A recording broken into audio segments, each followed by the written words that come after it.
I never thought my life would turn out like this.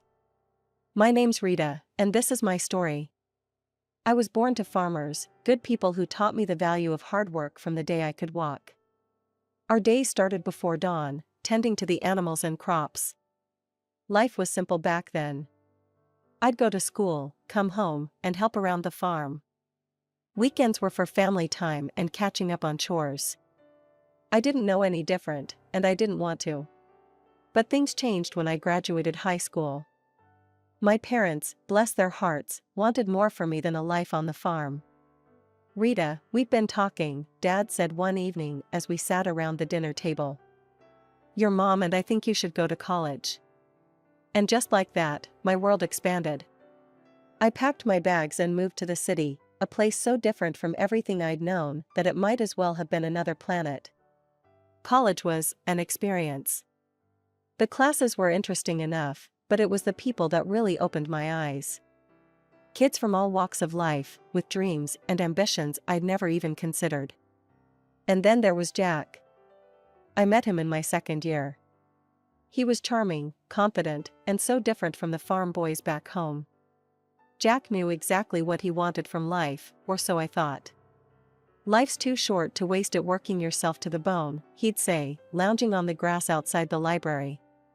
"We should enjoy ourselves while we're young." I was smitten. Here was someone who saw life as an adventure, not just an endless series of chores. We started dating, and before I knew it, we were talking about marriage. When I told my parents, they were cautious. They wanted to meet Jack, to get to know the man who'd stolen their daughter's heart. "He seems nice enough," Dad said after Jack's first visit to the farm. "But there's something, I don't know." "Just be careful, Rita." I brushed off his concerns.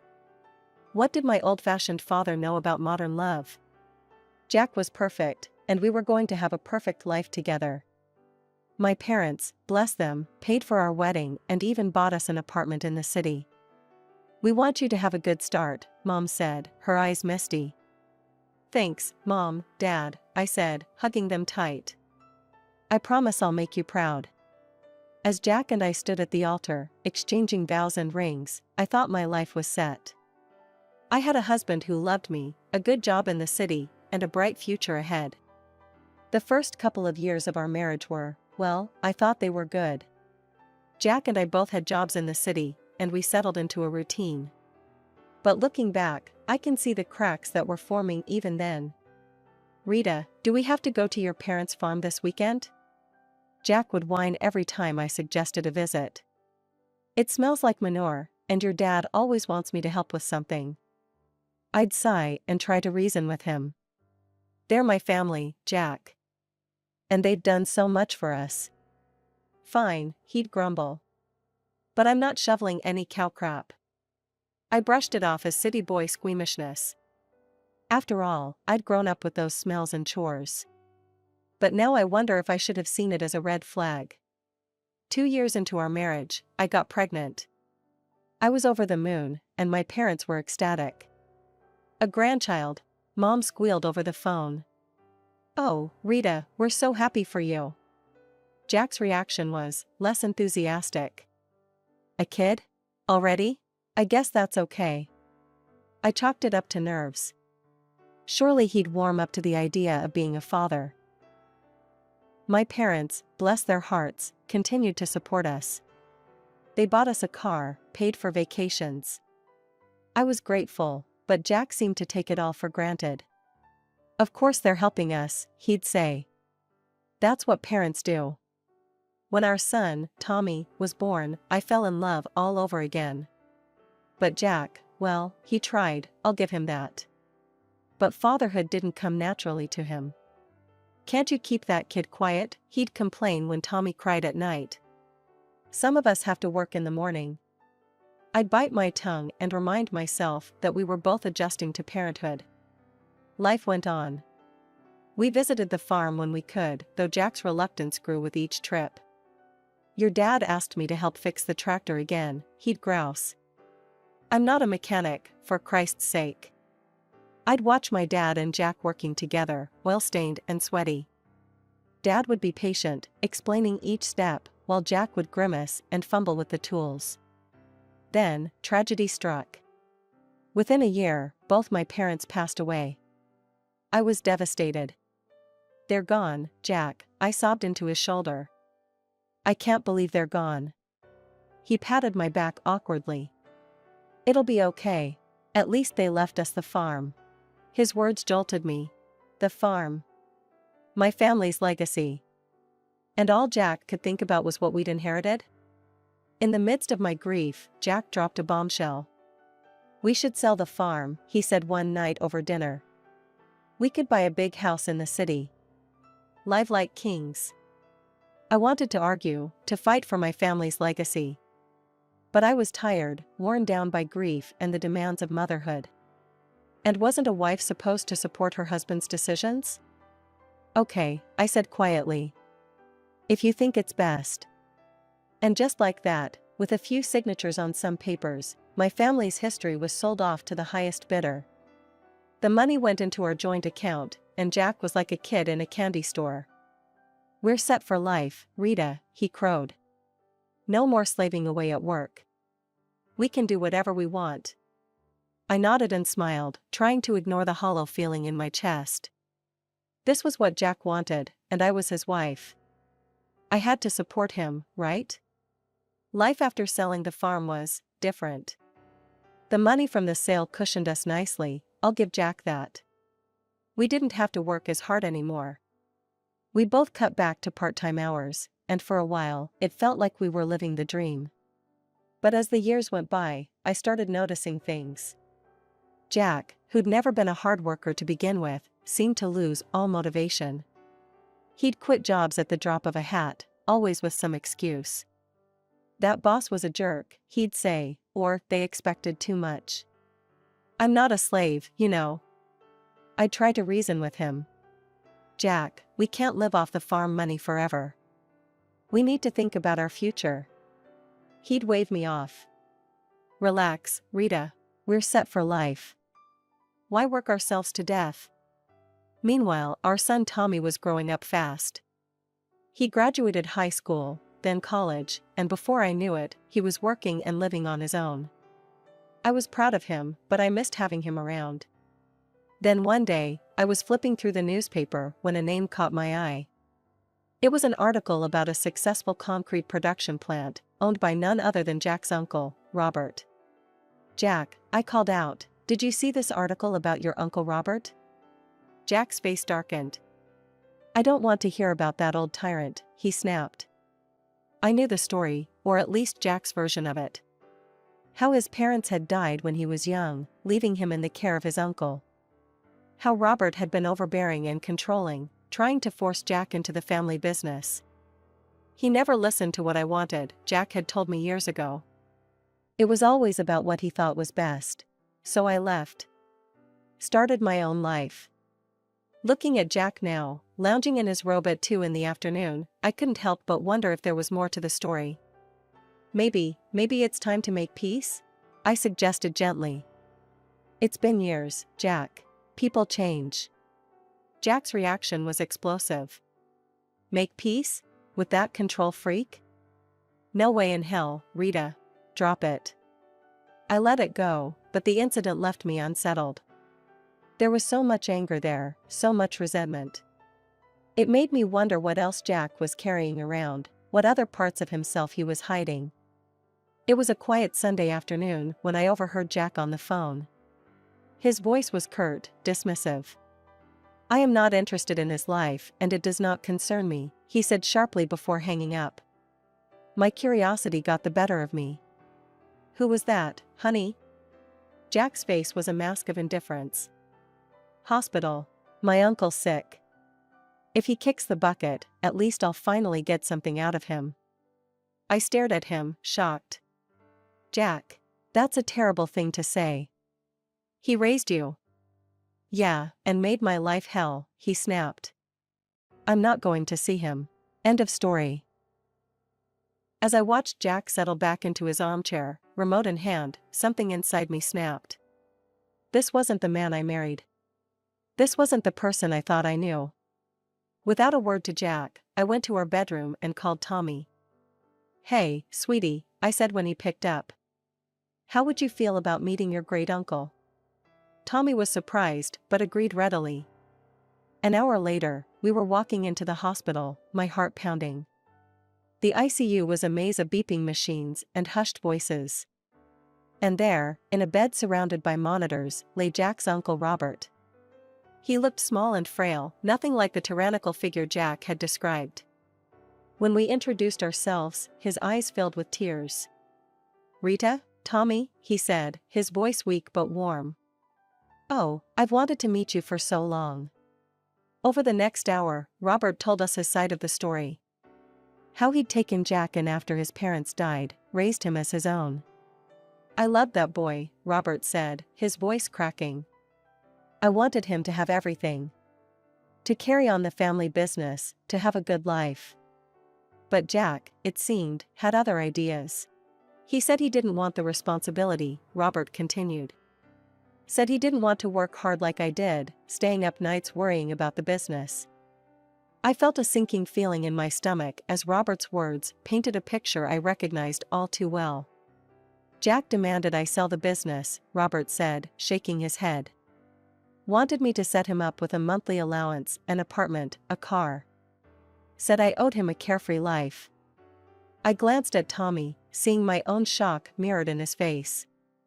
"I told him that's not how life works," Robert went on. "That money needs to be earned. I begged him to stay, to learn the business. But he just got angry.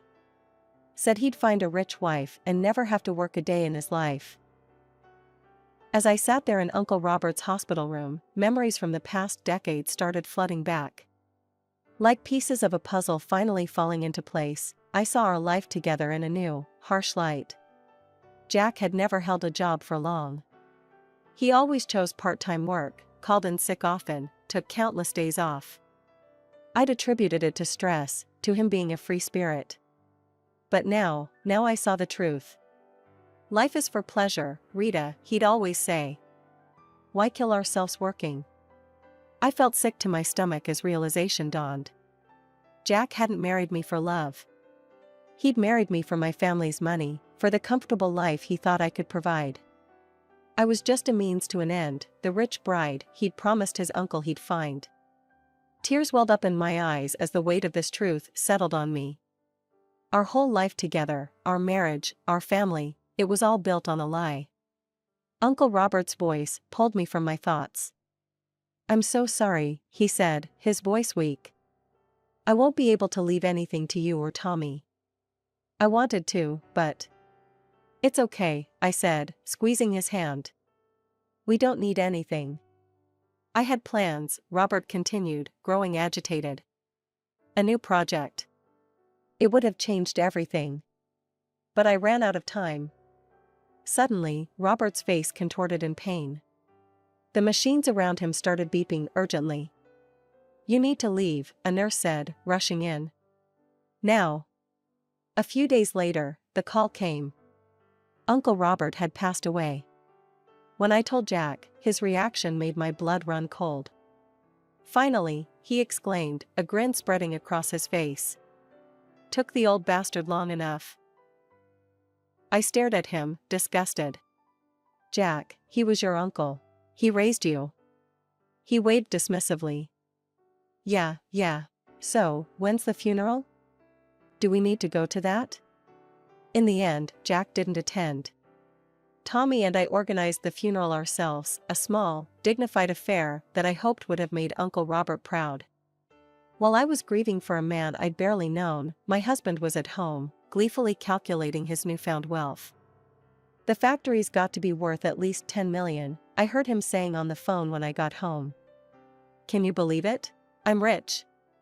I watched him strut around our house, boasting about his inheritance, and felt nothing but revulsion. This wasn't the man I thought I'd married. This was a stranger wearing my husband's face. And then, things got worse. "You know, Rita," Jack said one evening, his eyes cold. "You're getting kind of old for me. I think I'm ready for an upgrade." I couldn't believe what I was hearing. "Excuse me?" He shrugged, not even bothering to look ashamed. You heard me. I'm rich now. I can do better. Over the next few weeks, Jack's behavior became increasingly erratic. He'd stay out late, coming home in the early hours reeking of booze and perfume. More than once, I spotted lipstick stains on his collar. Each time I confronted him, he'd brush me off. Mind your own business, he'd sneer. You should be grateful I come home at all. As I lay awake one night, listening to Jack stumble in at 3 a.m., I realized something had to change. I couldn't keep living like this. I deserved better. But more importantly, I needed to know the truth about everything, about Jack, about the inheritance, about the life I thought we'd built together.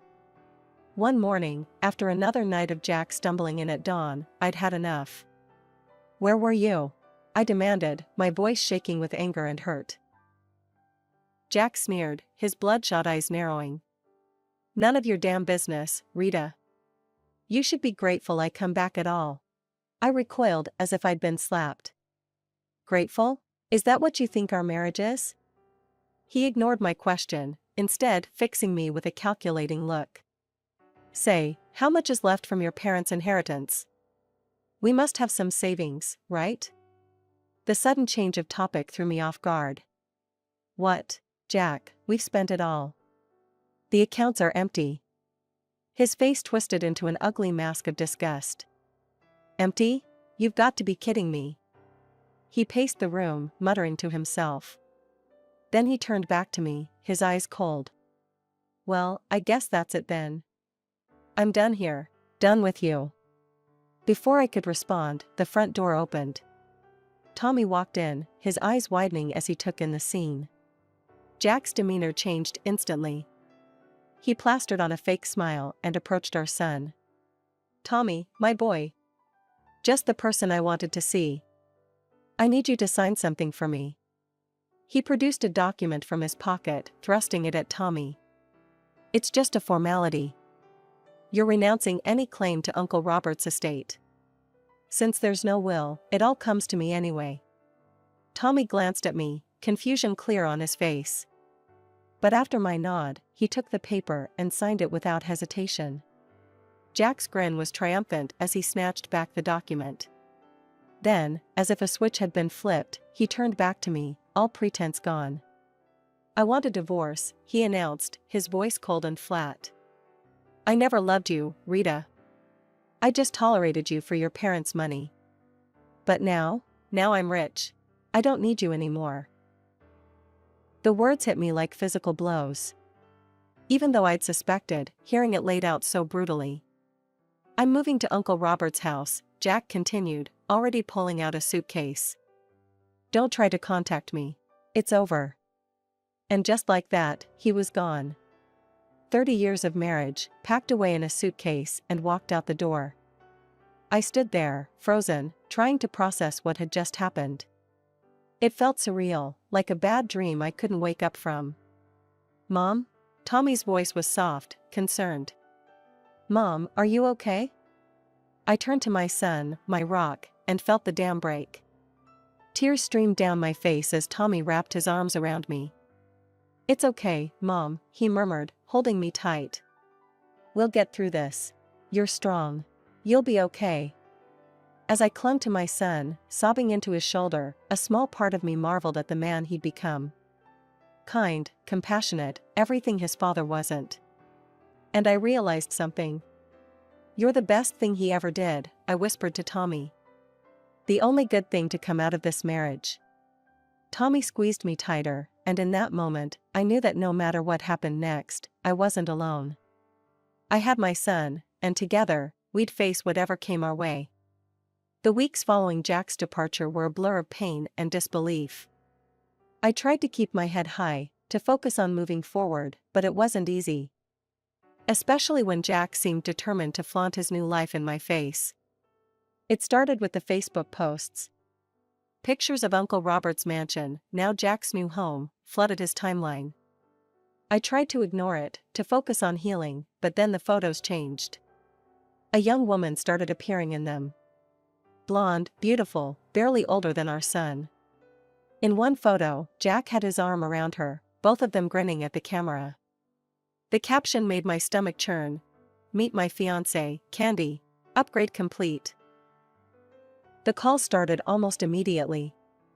Friends, acquaintances, even Tommy's old school teachers. All of them asking questions I didn't want to, answer. Rita, dear, is everything okay?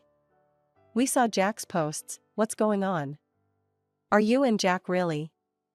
I couldn't take it anymore. The humiliation, the constant reminders of Jack's betrayal, it was too much. So I did something I never thought I'd do. I called Jack and asked to meet, after consulting with a lawyer. The day of the meeting arrived. I waited at our old favorite cafe, divorce papers in hand. Jack swaggered in, Candy on his arm. She couldn't have been more than 25, her face caked with makeup, giggling at something Jack whispered in her ear. Well, Jack sneered, pulling out a chair for Candy. If it isn't the old ball and chain. Candy, honey, meet Rita. The starter wife. Candy gave me a pitying look that made my blood boil. But I kept my cool. I have the divorce papers here, I said, sliding them across the table. I'm not asking for much, just the house. You can keep everything else. To my surprise, he picked up the pen without argument. Fine, have your little house. I've got bigger and better things now. He scrawled his signature across the documents. He turned to Candy, his voice sickeningly sweet. Now I can finally be with someone I truly love. Someone worthy of me. I gathered the papers, my hands shaking slightly. As I walked out of the cafe, I heard Jack's mocking laughter behind me. But I didn't look back. I had what I came for. The next day, I filed for divorce.